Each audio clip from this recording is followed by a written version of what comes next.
औज़ुबिल्लाहिमिनश्शैतानिर्रजीम बिस्मिल्लाहिर्रहमानिर्रहीम। शुरू अल्लाह के नाम से जो बड़ा मेहरबान निहायत रहम वाला। पाक है वो ज़ात जिसके कब्ज़े में ये पूरी कायनात है और कायनात का एक एक ज़र्रा उसके हुक्म की ताबेदारी करता है। तो प्यारे बच्चों, आप लोग कैसे हैं? अल्लाह ताला आपको अपनी हिफ्ज़ व अमान में रखे।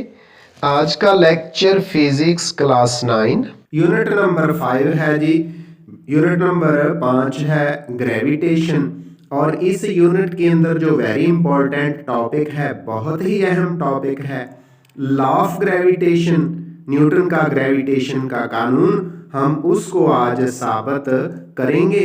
ये लॉ जो है उर्दू और इंग्लिश दोनों मीडियम्स के अंदर किया जाएगा, इसलिए स्टूडेंट्स चाहे आप उर्दू मीडियम वाले हैं या इंग्लिश मीडियम वाले हैं, इस लेक्चर के साथ आखिर तक आप लोगों ने आज जुड़े रहना है।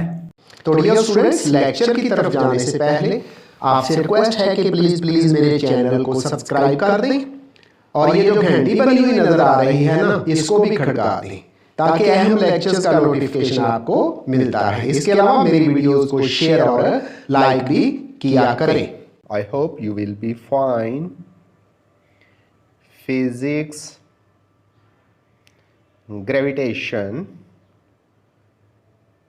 Today topic is law of gravitation. Now we come to the definition. According to Newton's law of universal gravitation, every body in the universe attracts every other body with the force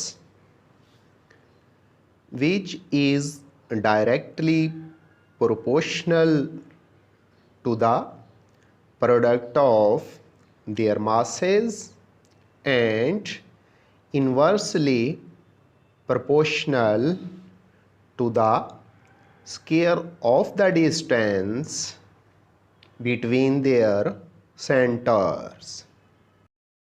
Urdu में कायनात में हर जिस्म हर दूसरे जिस्म को एक ऐसी force से अपनी जानिब कशिश करता है जो उनके मासेस के हासिल ज़रब के डायरेक्टली प्रोपोर्शनल और उनके मराकज़ के दरमियानी फासला के मुरब्बा के इन्वर्सली प्रोपोर्शनल होती है।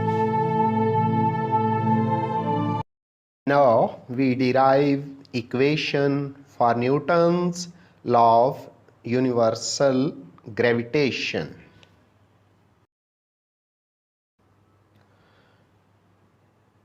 Consider two bodies of masses m1 and m2. Both the bodies attract each other with a force F. Body m1 applying force on m2 and m2 applying force on m1. It is according to the Newton's third law of motion. So we can say that law of gravitation also resembles with Newton's third law of motion. Now we give the relation between force and masses of the bodies and the distance between the center of the two masses m1 and m2. F is a force of attraction between two masses m1 and m2. It is as F is directly proportional to the product of masses. It means if the masses are higher, the force of attraction is greater, and if masses are lower, the force of attraction is smaller. And then F is inversely proportional to d square. It means if distance between the centers of the masses is greater, the force of attraction is smaller. Then F is proportional to m1 m2 over d square and F is equal to g m1 m2 over d square. Then from here we tell about the g. Here g is universal constant of gravitation. In SI units, its value is given as g is equal to 6.673 into 10 raised minus 23 newton metre square पर kilogram square. चलते हैं Urdu medium की तरफ और हम Newton के gravitation के कानून की मसावात अखज़ करते हैं। तो डियर स्टूडेंट्स,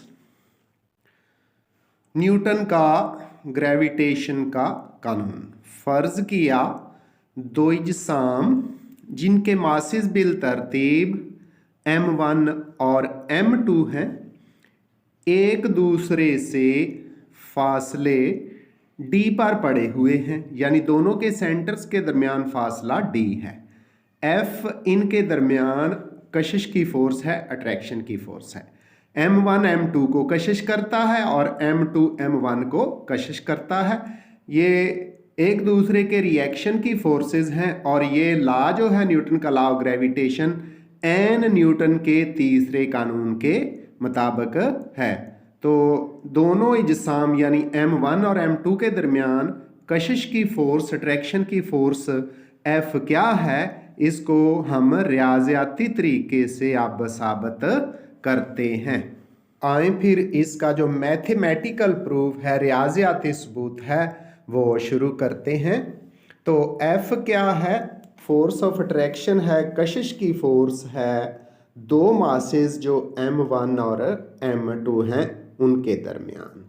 तो स्टेटमेंट से, न्यूटन के कानून से F डायरेक्टली प्रोपोर्शनल है m1 और m2 के मासेस के हासिल ज़रब के, और F इन्वर्सली प्रोपोर्शनल है दोनों मासेस m1 और m2 के दरमियान जो डिस्टेंस है उसके स्क्वायर के।